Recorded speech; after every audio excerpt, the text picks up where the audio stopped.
Hello everyone, welcome to the Indian Express editorial discussion. In this editorial discussion, we'll discuss an editorial which came into the Indian Express on 24th September. Title is a scheme for teachers. The topic is PM SHRI school scheme. Also, you can classify the topic into new education policy 2020. So before going further, I will tell one thing that topics like new education policy 2020 or topics like National Family Health Survey 5, try to read these topics from the newspaper as such with context. Why I am saying so, many aspirants wait for the last moment before the exam. They take the material National Family Health Survey from the market and they try to read at one go, like they do the budget and the economic survey topics. My suggestion, this method will not be fruitful, as you have seen in the mains examination paper. After the question there is a tail ender like analyze, critically analyze, examine.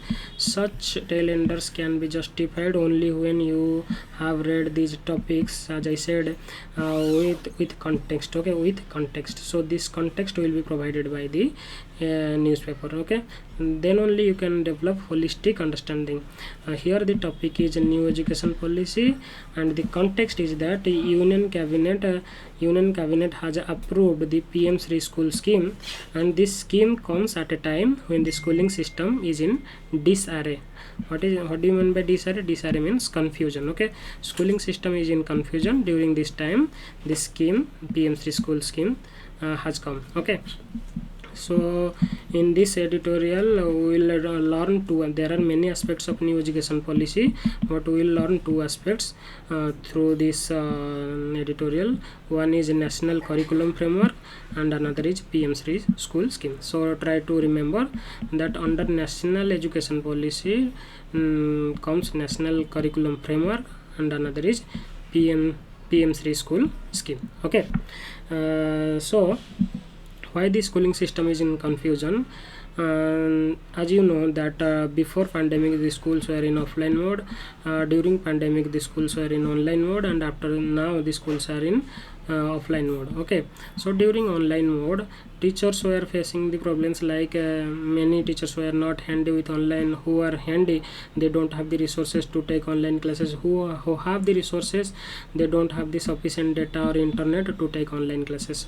So because of this problem the syllabus has not been completed, so the teachers are lagging behind the time. Okay, the syllabus has not been completed. Also the student, in case of the student, the anxiety has been increased because there is a sudden transition from online to offline, so the student facing difficulty to cope up with the transition, and the parents are in tension that the learning apps, as I said, the syllabus has not been completed, so the parents are in tense that how the learning apps will be addressed by this education system. So the writer is saying that amid this situation the scheme PM SHRI school scheme has come, and this will try to address this situation. Okay, so the two aspects of new education policy we are going to read, that is national curriculum framework and PM SHRI school scheme.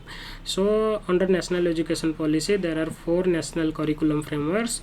These are for one framework is for early childhood care and education, and the second one is for school education, then for teacher education, and the fourth framework is for adult education.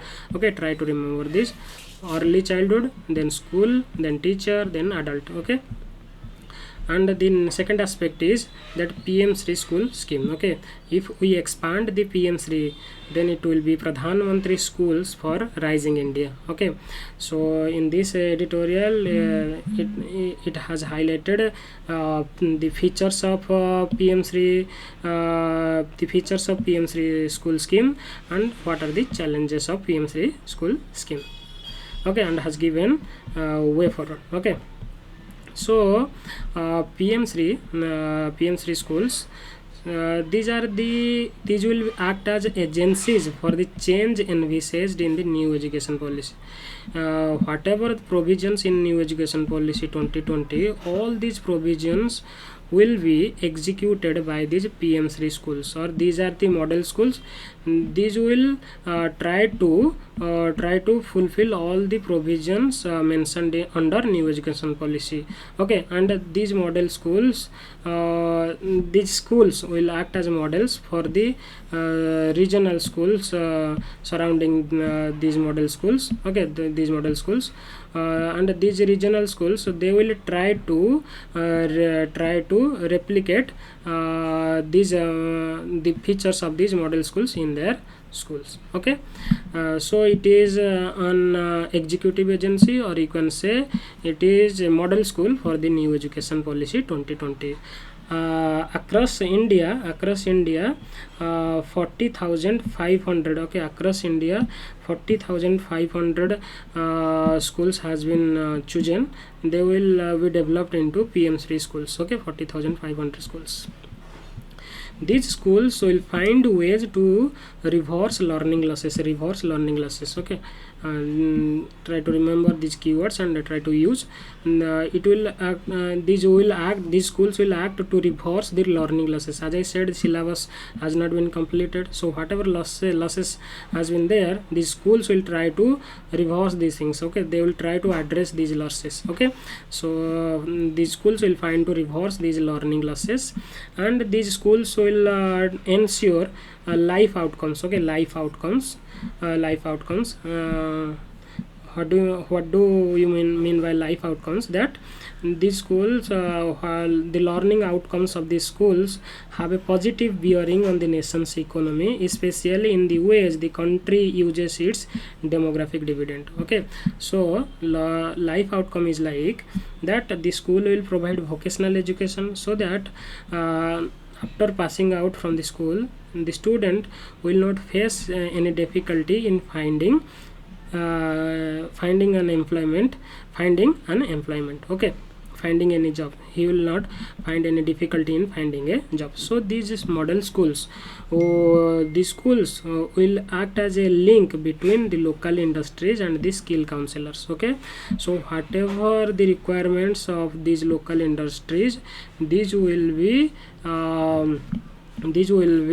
fulfilled by these model schools. Okay, so after passing out from the school, a student will get an employment in the local industries. One data has been mentioned in the editorial that 25 crore children are out of classrooms. So how to attract them to our modern schools? This will be a task for the PM3 schools. Okay, so the data is that there are 25 crore children across India are out of classrooms. Okay, and these schools will be energy efficient, and there will be natural farming practices, and there will be rainwater harvesting systems also. Okay, so all these things remind the ancient Gurukul system. Okay, where the students were along with learning Vedas, they were also learning the farming practices. So during the schooling time, the students will get the opportunity to address the problems like water issue. Okay, environment pollution, everything they will learn from the school. Okay, so that in future they will try to replicate in their lifestyle, or they will try to replicate this thing in the society. So these in that direction, the model schools will be helpful in addressing our current issues in our society. Okay, and these model schools, okay, these model schools will help in arranging seminars where the senior students or pass out students, they will act as a mentor, and they will guide in future career. The students who are passing from the schools, they will be guided by the senior students. And in parents meeting, the schools, the model school will train the parents so that they will act as a home mentors. Okay, it is also keyword, home mentors. in UPSC preparation we also take help from our mentors. So here the scheme is talking about that the parents will be trained so that they will act as home mentors while the children are in home. They will be mentored by their parents. Okay. The next thing, this much was there in this editorial. Okay, these are the provisions of this PM3 school scheme. Okay, and now it is talking about that yes, it is a ambitious scheme. Okay, and this is a inspirational scheme. Okay, but there are challenges.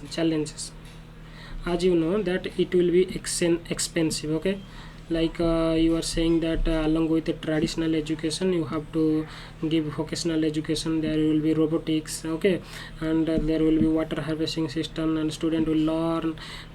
So all these things need need many infrastructure and trained teachers. Okay, trained teachers. All these things require huge expense. Okay, so it will be expensive, and this is a expensive proposition. This is a challenge. Okay, since large socio-economic gaps in our society. Okay, large socio-economic gaps. So there are socio-economic gaps. On top of it, we are making our education system expensive. So it is a challenge for this scheme. Okay, and years of investment deficits in high quality teachers training and resource materials. There are financial deficits that the teachers training are not going proper. Okay, and in many states the teachers posts are remain vacant. Why all these are vacant? Because of state, and there is a less state funding. So already there are less state funding, and there are socio-economic gaps. During this situation we are trying to launch an expensive scheme, that is a PM3 scheme. So this expensive acts as becomes a challenge for the execution of this PM3 school scheme. Okay, so because of all these socio-economic gaps and investment deficits, this leads to poor learnings. Okay, poor learnings. All these will have impact on the learning system, and the learning system will be poor. Okay, and the second challenge is a lack of hard-working, talented people. In many situations you have seen that people choose the teaching profession at the last resort. If they are not qualifying UPSC, they will teach. Okay, if they are not getting a corporate high salaried corporate job, they will choose teaching. So teaching profession acts like as a last resort for many youths, and this should not be. Okay, this should not be. So talented people are not showing interest in this teaching profession, and they are choosing at a last resort. If they are choosing at a last resort, then they may not give their 100% to the teaching system. Okay, so there is a lack of hardworking, talented people, and this results in poor teaching. Okay, poor teaching. If there is poor teaching, then there will be poor learning for a student. Okay, so the writer is saying the way forward will be that along with a PM3 scheme. Okay, along with PM3 scheme there should be PM3 scheme. Okay, PM3 scheme. As such, there is no PM3 scheme, but she is suggesting that there should be PM3 scheme, that is teachers for rising India. Okay, the teacher must be empowered. Okay, the teacher must be hard worked. The teacher must be professional, so that whatever envisaged in the new education policy 2020, this will be addressed by this talented teacher, and this talented teacher requires training, requires a high paid salary. Okay, so all these things, okay, for this all these things can be addressed by another scheme, that is PM3 scheme, or in the other way, the government must train the teachers first. Okay, to reflect the provisions under the new education policy 2020. Okay, I hope you understand, and the handwritten note you can download from the Telegram channel, and the link has been provided in the description box. Okay, thank you.